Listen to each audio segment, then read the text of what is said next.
नमस्कार। खास पेशकश में आप सभी का बहुत बहुत स्वागत है। मैं हूं आपके साथ वक्ता दुबे। आज हम बात करेंगे बीजेपी अध्यक्ष जेपी नड्डा की नई टीम की। इस साल होने वाले विधानसभा चुनावों और 2024 के लोकसभा चुनाव से पहले भाजपा अध्यक्ष जेपी नड्डा ने शनिवार को अपनी नई टीम का ऐलान कर दिया। केंद्रीय पदाधिकारियों की नई टीम की लिस्ट में कुल 38 नाम शामिल हैं। इसमें नए और पुराने चेहरों का समन्वय बैठाया गया है। नई टीम में 13 राष्ट्रीय सचिव बनाए गए हैं, 13 राष्ट्रीय उपाध्यक्ष और 8 राष्ट्रीय महामंत्री भी बनाए गए हैं। इसके मुताबिक बीएल संतोष राष्ट्रीय संगठन महामंत्री बने रहेंगे। शिव प्रकाश को राष्ट्रीय सह संगठन महामंत्री की जिम्मेदारी दी गई है। राजेश अग्रवाल को कोषाध्यक्ष और नरेश बंसल को सह कोषाध्यक्ष बनाया गया है। 3 पूर्व मुख्यमंत्रियों डॉक्टर रमन सिंह, वसुंधरा राजे सिंधिया, रघुबर दास को राष्ट्रीय उपाध्यक्ष बनाया गया है। मध्य प्रदेश से सौदान सिंह को राष्ट्रीय उपाध्यक्ष और कैलाश विजयवर्गीय को राष्ट्रीय महामंत्री का पद दिया गया है। कांग्रेस से आए अनिल एंटनी को राष्ट्रीय सचिव बनाया गया है। अनिल कांग्रेस नेता एके एंटनी के बेटे हैं। नड्डा की नई टीम में सबसे ज्यादा यूपी के नेताओं को जगह दी गई है। वहीं भारतीय जनता पार्टी ने अलीगढ़ मुस्लिम विश्वविद्यालय के पूर्व कुलपति प्रोफेसर तारिक मंसूर को बीजेपी उपाध्यक्ष नियुक्त किया है। मंसूर उत्तर प्रदेश से भाजपा की राष्ट्रीय टीम के तीनों डॉक्टर्स में से एक हैं। 3 महीने के भीतर प्रोफेसर मंसूर को दोहरी पदोन्नति दी गई। माना जा रहा है कि पसमानदा समुदायों के बीच अपनी चल रही पहुंच को मजबूत करने के प्रयास में बीजेपी ने तारिक मंसूर को पदोन्नति दी है, ताकि मुस्लिम समुदाय के बीच उन्हें भेजकर पार्टी की बात उन तक सशक्त रूप से पहुंचाई जा सके। इससे पहले बीजेपी ने उन्हें यूपी विधान परिषद का सदस्य बनाया था। बीजेपी नेताओं का कहना है कि पार्टी विवादास्पद समान नागरिक संहिता यानी कि यूसीसी पर आम सहमति बनाने के लिए चर्चाओं की एक श्रृंखला की शुरुआत करने की भी तैयारी कर रही है, जिसमें मंसूर एक बड़ी कड़ी साबित हो सकते हैं। पार्टी की योजना है कि प्रोफेसर मंसूर समुदाय के लोगों को समझाने में कारगर साबित हो सकते हैं। उधर पश्चिम बंगाल में अनुपम हाजरा को लगातार दूसरी बार राष्ट्रीय कार्यकारिणी में जगह दी गई है। भाजपा की राष्ट्रीय कार्यकारिणी में लगातार दूसरी बार जगह मिलने से उत्साहित युवा नेता अनुपम हाजरा ने खुद को बंगाल भाजपा का सबसे विश्वस्त चेहरा बताया। पार्टी के राष्ट्रीय अध्यक्ष जेपी नड्डा ने जो नई कार्य समिति गठित की घोषणा की है, उसमें बंगाल भाजपा के पूर्व अध्यक्ष और धाकड़ नेता दिलीप घोष को भी जगह नहीं मिली, लेकिन अनुपम हाजरा उस सूची में राष्ट्रीय सचिव के पद पर बरकरार हैं। अनुपम हाजरा और दिलीप घोष के बीच विवाद की खबरें भी आती रही हैं। अब जबकि भाजपा की राष्ट्रीय कार्यकारिणी में बंगाल भाजपा के पूर्व अध्यक्ष दिलीप घोष को राष्ट्रीय उपाध्यक्ष पद से भी हटा दिया गया है, तो उसे लेकर बंगाल में भी अब अटकलें तेज हो गई हैं।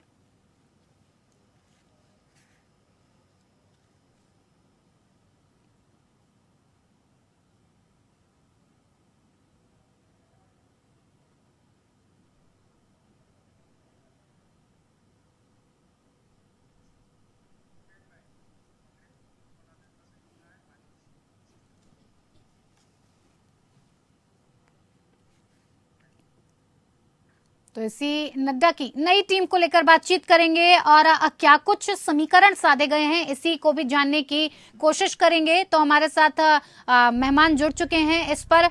तो मनोज पंडित नेता बीजेपी हमारे साथ जुड़े हुए हैं। सर, आपका बहुत बहुत स्वागत है कार्यक्रम में। संदीप त्रिपाठी नेता कांग्रेस से हमारे साथ जुड़ेंगे कुछ ही वक्त बाद। संजय चक्रवर्ती प्रवक्ता टीएमसी हमारे साथ जुड़ेंगे। सर, आपका भी बहुत स्वागत है। फजील अहमद मुस्लिम स्कॉलर हमारे साथ जुड़े हुए हैं। सर, आपका भी बहुत बहुत स्वागत है। सभी मेहमानों का बहुत स्वागत है इस खास चर्चा में। सबसे पहले शुरुआत मनोज जी आपके साथ ही करेंगे। मनोज जी, चुनावी राज्यों को साधने की कोशिश, यूपी को तरहीज दी गई और 2 मुस्लिम चेहरों को भी जगह दी गई है। मिशन यूपी 80 की झलक पूरी तरह से जेपी नड्डा की जो टीम है, नई टीम है, उसमें दिखाई दे रही है। देखिए, ये किसी चुनाव का कार्यकाल जेपी नड्डा साहब का कार्यकाल बढ़ा दिया गया था जी, और इसीलिए जो है जब चूंकि कार्यकाल बढ़ाया गया था तो नई टीम की घोषणा होनी, तो इसमें कोई ऐसा नहीं है कि सब चुनाव को लेके करना है। चुनाव को भी अगले साल चुनाव है, चुनाव इस साल तो है नहीं भाई, पार्लियामेंट का चुनाव तो अगले साल है। विधानसभा चुनाव भी तो हैं, 3-3, 4-4 राज्यों में विधानसभा चुनाव हैं, वो भी तो होंगे मनोज पंडित जी, उसके बाद ही तो लोकसभा में जाएंगे। मुक्ता जी आप ठीक कह रही हैं, पर स्थिति क्या है कि उत्तर प्रदेश में जैसे कि अभी सवाल उठा रहे हैं कि मुस्लिम चेहरे को क्यों बना दिया गया, तो ऐसा नहीं है। ये तो भारतीय जनता पार्टी सर्वधर्म को साथ लेके चलने वाली पार्टी है, इसमें तो कोई ऐसी बात है नहीं। आप ये देखिए कि चूंकि इनको ये एमएलसी भी है उत्तर प्रदेश से, और अभी इनको राष्ट्रीय उपाध्यक्ष बनाया गया, और उससे पहले देखिए मुख्तार अब्बास नकवी काफी दिनों से लंबे पद पे रहे, और तारिक अनवर साहब रहे। काफी ऐसा नहीं है कि जो लोग विपक्ष जो ये कहना चाहता है कि भारतीय जनता पार्टी मुस्लिम विरोधी है, ऐसा है नहीं। बिल्कुल, वो तो हम देख ही सकते हैं, मुस्लिम विरोधी बिल्कुल नहीं है, बल्कि अब तो जैसे जैसे चुनाव पास आ रहे हैं प्रेम ज्यादा बढ़ता दिखाई दे रहा है, क्योंकि इससे पहले बीजेपी ने कभी 3 महीने के अंदर डबल प्रमोशन दिया हो हमने नहीं देखा। नहीं, आप ये देखिए, जिस व्यक्ति में काबिलियत है और काबिलियत के हिसाब से अगर उसे मंच दिया जाए तो उसमें कोई आपत्ति नहीं होनी चाहिए। मनोज जी, इससे पहले काबिलियत नहीं थी क्या? अचानक से काबिलियत नजर आ गई भाजपा को? अब देखिए, अब ये तो चश्मा है, आप किस चश्मे से देखती हैं, इसमें क्या कहा जा सकता है। पर लेकिन मेरा मानना ये है कि संगठन को सबको ध्यान में रखते हुए संगठन को बनाया जाता है, और हर धर्म के व्यक्ति को उसमें जगह दी जाती है, चाहे कुछ भी। काफी लोग पुराने भी रिपीट हुए हैं, जैसे लक्ष्मीकांत वाजपेयी जी साहब, जिनको भी राज्यसभा सांसद बनाया, उनको भी राष्ट्रीय उपाध्यक्ष बनाया गया, आपने देख चुकी लिस्ट। और BL संतोष आपको रिपीट किया गया है, जैसे दुष्यंत गौतम जी, उनको रिपीट किया। काफी लोग ऐसे हैं जिनको रिपीट कुछ को बाहर का रास्ता भी दिखाया गया है, उनके भी तो नाम बताइए। जिनके काम से संतुष्ट नहीं है आप, अब जिसके आप ही देखिए ना कि जिस चैनल में आप जॉब करते हैं और आपका काम अच्छा होता है, तो जो ऑनर होता है वो 4 बार बुला के पूछता है, मुक्ता जी ठीक है, कोई समस्या तो नहीं है आपकी? जी। तो वही हाल है कि मनोज जी, आप बातों को वैसे घुमाने में काफी माहिर है, ये बात तो माननी पड़ेगी, लेकिन वाकई में इस बात को हम जानना चाहेंगे, बाकी के जो लोग हमारे साथ जुड़े हुए हैं वो भी इस बात को जानना चाहेंगे कि आखिर भाजपा का इस बार का प्लान क्या है। पसमानदा और मुस्लिमों को साधने की कोशिश है, UCC कार्ड को लेकर भी प्लान बनाया जा रहा है, आखिर क्या कुछ पूरी रणनीति है? नहीं देखो, भाजपा का प्लान तो सिर्फ एक ही है, देश की तरक्की करना, ठीक है, देश के विकास में मतलब किस हिसाब से हम लोग हिंदुस्तान को जो है नंबर 1 की पोजीशन पे ले जा सके, वो सबसे बड़ा विकास, वो सबसे बड़ा प्लान है हमारा प्लान ये है कि जो भी समस्याएं हैं, चाहे नौजवान की हो, चाहे किसी की भी हो, वो समस्याएं दूर कैसे हों, हम सारे इंफ्रास्ट्रक्चर पे काम कैसे करें। आप ये देखिए कि अभी देश के प्रधानमंत्री परसों सूरत में थे, और जिस कंडक्टर चिप की वजह से हमारे देश में गाड़ियों का प्रोडक्शन रुका हुआ था, हम लोग उनको ले आए और उनको हमने इंडस्ट्री लगाने के लिए जगह दे दी। तो हमारा विकास, तो हमारी सोच तो सिर्फ ये है कि हम अपने देश का विकास कैसे जल्दी से जल्दी करें। ठीक है मनोज जी, चलिए मान लेते हैं कि ये पूरी तैयारी जो भाजपा की तरफ से की जा रही है, किसी भी चुनाव को देखते हुए नहीं की जा रही है, बस पहले से तैयार रहने के लिए की जा रही है। ठीक है, हमारे साथ संजय चक्रवर्ती, प्रवक्ता TMC भी जुड़े हैं। सर, बीजेपी के प्रवक्ता को आपने सुना, उनका कहना है कि ये जो पूरी तैयारी है वो चुनावों के लिए नहीं की जा रही है, लेकिन फिर भी बीजेपी पहले से तैयार रहना चाहती है, आम जनता को पहले से सारी चीजें मुहैया हो सके, इसलिए पूरी प्लानिंग की जा रही है, नई टीम बनाई जा रही है। ऐसे में क्या लगता है आपको, जिस हिसाब से सामाजिक समीकरणों को साधने की कोशिश नई टीम में की गई है और वो साफ साफ नजर भी आ रही है, ऐसे में क्या ये मानना चाहिए कि आने वाले वक्त में TMC को, जिस हिसाब से दिलीप घोष जी बहुत बड़े नेता थे, उनको हटाकर अनुपम हजारा जी को रखा गया है, किस तरह से देखते हैं आप इसको? बीजेपी की क्या रणनीति है इसमें? और लगातार बीजेपी कह रही है कि जो बंगाल की इकाई है उसे मजबूत करने की कोशिश है। देखिए, ये बीजेपी का अंदरूनी मामला है, मैं इसमें बहस नहीं करना चाहता। वो किसको रखें, वो जो बाइडेन को दे दे, जगह दे दे, चाहे बराक ओबामा मैक्रो को दे दे, किसी को भी दे दे, हमसे उससे कोई मतलब नहीं। लेकिन सिर्फ ये कहावत मैंने बहुत पहले सुनी थी, आधी चौड़ पूरी खा, आधी मिले ना पूरी। अब वो कहावत इतने सख्त होगी क्योंकि इन्होंने अब तक जो राजनीति की है वो मुस्लिम विरोधी की है, मुस्लिम को टारगेट करके किया है, 80-20 का फार्मूला बना करके किया हुआ है। तो उन सब चीजों को लेकर के अगर आगे चल करके ये क्या जवाब देंगे हिंदुओं को, जिनके साथ इन्होंने मार उनको कट्टर हिंदू बना दिए, जो मस्जिदों में जा करके लाठी डंडा चलाते थे उनको क्या जवाब देंगे, ये इनके ऊपर डिपेंड करता है। ये हमारा मैटर नहीं है, इनका मैटर है कि ये किस तरीके से दोनों को एक साथ साधने की कोशिश करेंगे। तो पहली चीज क्या है कि आप किस तरीके से इसको लेकर के चल रहे हैं। इनके लिए बड़ी दिक्कत होने वाली है क्योंकि 9 साल ये काम कर चुके हैं, 9 साल पे इनका कोई काम दिखता नहीं है। मैं इनको चैलेंज करके कहता हूं कि 2014 का घोषणा पत्र उठा करके ये चुनाव जीत करके दिखा दें।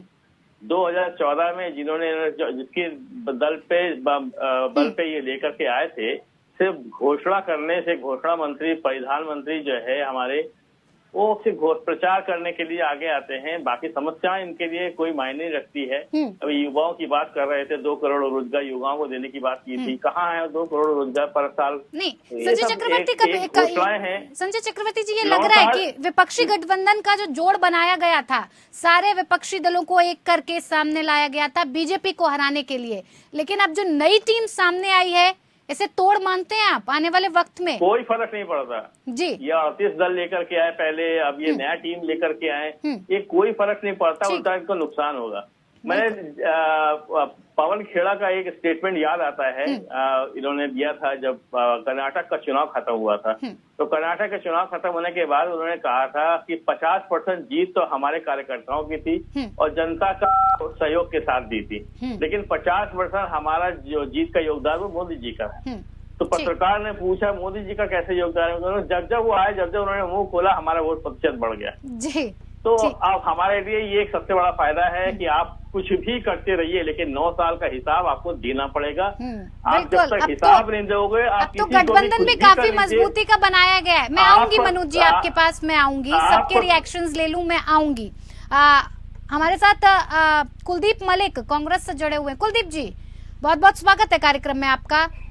लगातार देख रहे हैं बड़ा बदलाव हुआ, नई टीम बनाई गई, आपको लगता है विपक्षी गठबंधन जोड़कर एक भाजपा को जो तगड़ा झटका देने की तैयारी की गई थी, सभी दलों को साथ आकर जिस हिसाब की रणनीति बनाई गई थी, कहीं ना कहीं ये नई टीम एक चुनौती के जैसे सामने खड़ी हुई दिखाई दे रही है? क्योंकि आप ये भी देखिए, अनिल एंटनी को, AK एंटनी जो कि कांग्रेस के ही नेता हैं, उनको जगह दी गई है बीजेपी में, क्योंकि उन्हें शायद कांग्रेस पर भरोसा नहीं था और बीजेपी ने बढ़िया जगह दिया, बढ़िया पद दिया, मान सम्मान दिया। जी देखिए मैडम, लोकतंत्र है और लोकतंत्र में सभी लोग व्यक्तिगत रूप से जो है खुले ऑप्शन है, कोई कहीं भी जा सकता है। तो अगर AK एंटनी जी को बीजेपी में जगह दी गई तो उसमें डॉक्टर कुलदीप मलिक तो शायद कुछ नहीं कर सकता। लेकिन जहां तक आप गठबंधन की बात कर रहे, जिस तरीके से ये गठबंधन बन रहा विपक्ष का, ये गठबंधन आने वाले टाइम में यानी कि 2024 में एक जबरदस्त चुनौती पेश करेगा भारतीय जनता पार्टी के सामने।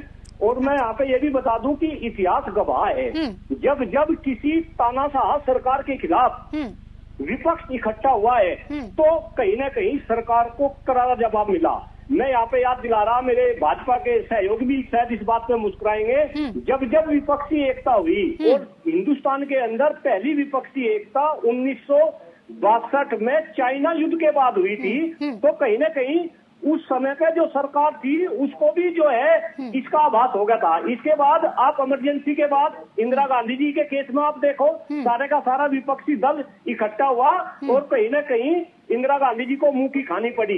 अब ऐसा ही सीन कुछ आने वाले समय में जो लोकसभा चुनाव है ये होने वाले हैं। और मैं तो कह रहा, आप आंकड़ों पे बात करो ना, अभी फिलहाल एक तरफ आंकड़ों पे बात करें, मुद्दों पे बात करें, मुद्दे भी बड़े जबरदस्त लेकर आई है बीजेपी। UCC है, पसमानदा मुसलमान है।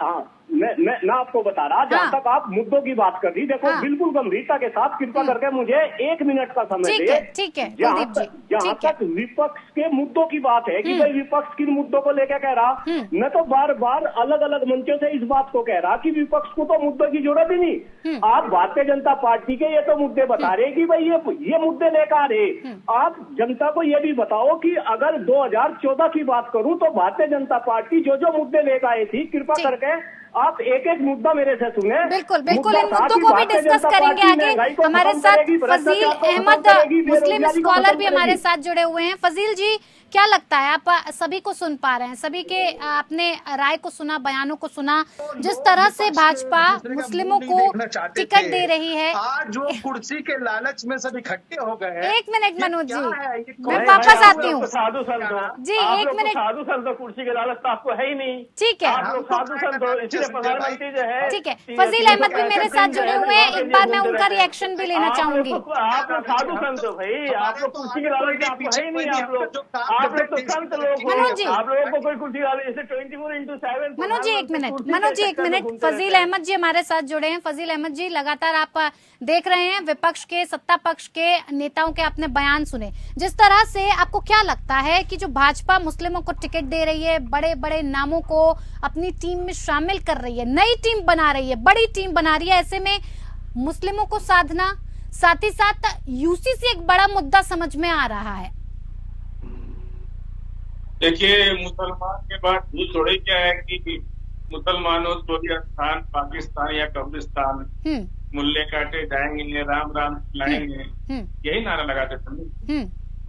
तो मुसलमान भूल गए क्या? पूरी दुनिया जानती है कि मुसलमान और भाजपा में क्या रिश्ता है जी। भारत नहीं, पूरी दुनिया के लोग जानते हैं। जिस तरह से 2000 के गुजरात दंगे में नरसंहार, मुसलमान की तो बात छोड़ दीजिए, मुसलमान तो खैर जो करना है वो करेगा।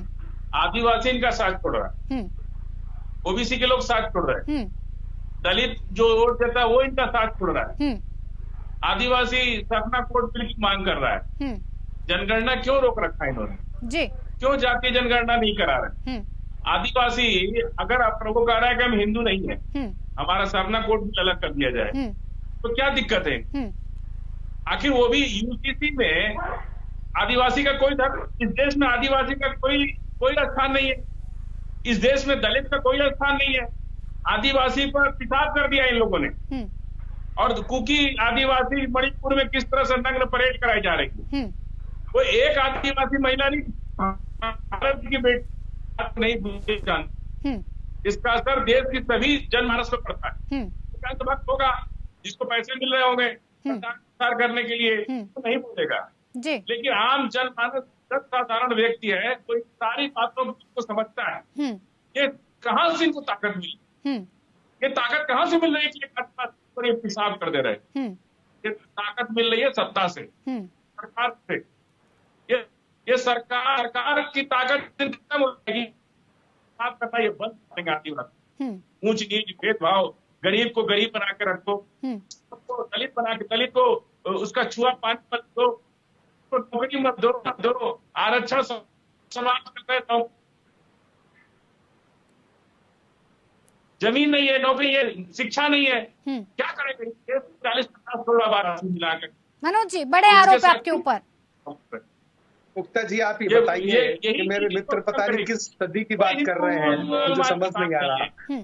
आप ये देखिए, शिक्षा नीति बदल दी गई देश की, मुसलमान नहीं, आप देश की नई शिक्षा नीति लागू कर दी गई। कहते हैं शिक्षा नहीं है, स्वास्थ्य नहीं है, रोड नहीं है, सुरक्षा नहीं है। फजील अहमद जी, जवाब ले लीजिए, जितने आरोप आपने लगाए हिंदुस्तान के बाहर रहते हैं, मुझे बताएं तो सही। हमारे साथ खास मेहमान जुड़े हुए हैं, बीजेपी से मनोज पंडित, कांग्रेस से कुलदीप मलिक, संजय चक्रवर्ती प्रवक्ता टीएमसी, फजील अहमद मुस्लिम स्कॉलर, सभी हमारे साथ जुड़े हुए हैं। मनोज जी, आपके ऊपर भारी आरोप जो लगाए गए हैं, गंभीर आरोप, वो फजील अहमद जी की तरफ से लगाए गए हैं कि आप चाहते हैं गरीब गरीब ही रहे, दलित जहां है वहीं पड़ा रहे, और इसी नीति रीति के साथ आप आगे बढ़ रहे हैं।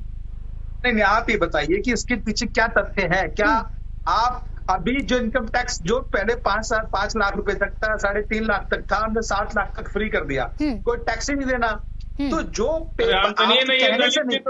कहने से नहीं होगा ना, गरीब गरीब रहे को पैसा नहीं है, टैक्स कहां से देगा? प्रूफ होना चाहिए। आप उसको दिए कुछ, उसके पास 1 रुपया खाने को नहीं है।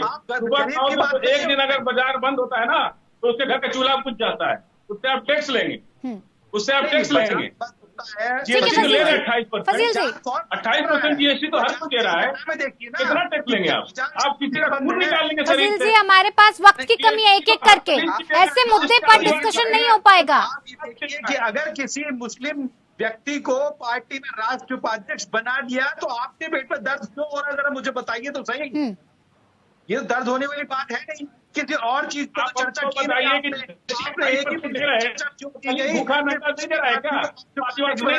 कुलदीप जी, मेरे पास वक्त की कमी है, मुझे सबसे रिएक्शन चाहिए। कुलदीप जी, ये चीजें ठीक नहीं है। आप ये देश का समय दिए और आप शांत रहिए, आपका नंबर आएगा, कृपा करके आप नीचे करिएगा, शांत रहिए।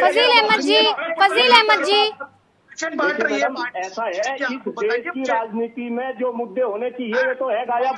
बड़ा दुर्भाग्य है, हम नेशनल टीवी के ऊपर बैठ के यहाँ पे राजनीति जो है हिंदू मुस्लिम की राजनीति कर रहे हैं। मैं कह रहा इस देश की राजनीति में मुद्दे होने चाहिए शिक्षा का, स्वास्थ्य का, पर्यावरण का, देश की बढ़ती हुई जनसंख्या का, बेरोजगारी का, किसानों का, मजदूरों का, दलितों का, पिछड़ों का, वंचितों का। और लेकिन यहाँ पे शर्म आनी चाहिए, सारे जितने नेता बैठे आप हिंदू मुस्लिम की बात कर रहे। और मैं एक बात बता दूं, जरा भारतीय जनता पार्टी के संजय जी इस बात को कान खोल कर सुन ले, ये राजनीति में हिंदू मुस्लिम का केवल दिखावा है।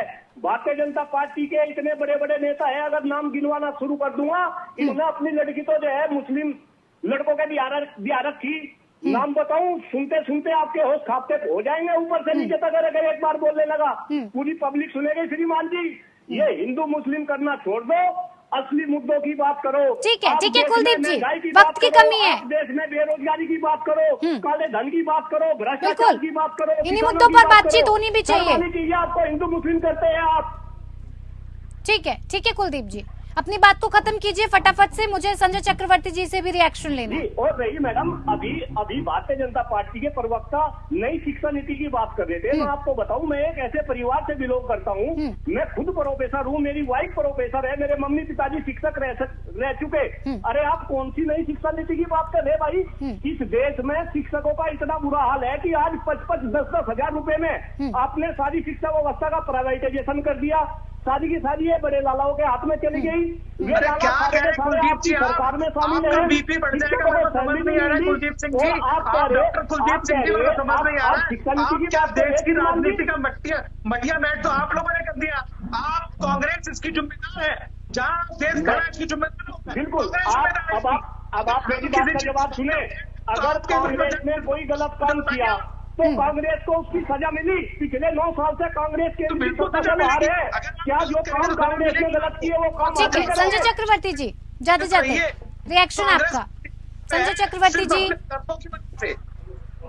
संजय चक्रवर्ती जी, भाजपा का प्रवक्ता लोग मैंने देखा है, वो जब डिबेट में आते हैं तो सोचता अब ये भाषण करना है, मोदी जी की तरह मन की बात आज ही सुन के आए हैं, तो अब यहाँ मन की बात वो अपनी गा रहे हैं। तो इन लोग सुनते नहीं है किसी की, क्योंकि इनके पास जवाब नहीं होता है और दूसरों को कोसने के अलावा कोई काम नहीं होता है।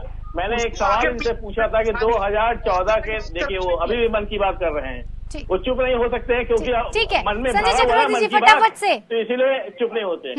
तो पहली बात तो ये है कि मैंने फिर इनको चुनौती देता हूँ, 2014 का घोषणा पत्र ले आइए और उसपे आपने कितने वादे पूरे किए वो जरा बता दीजिए। कितने स्मार्ट सिटी बना दिए, कितने आपने काले धन ले आए, कितने लोगों को रोजगार दे दिया, कहाँ गया गैस सिलेंडर, कहाँ गया डीजल पेट्रोल, ये सारे वादे आपके कहाँ हैं? अच्छा, सबसे बड़ी बात तो चलिए इन सब चीजों। ठीक है, बहुत बहुत धन्यवाद आप सभी मेहमानों का हमारे साथ इस खास पेशकश में जुड़ने के लिए। खास पेशकश में मेरे साथ फिलहाल इतना ही। नमस्कार।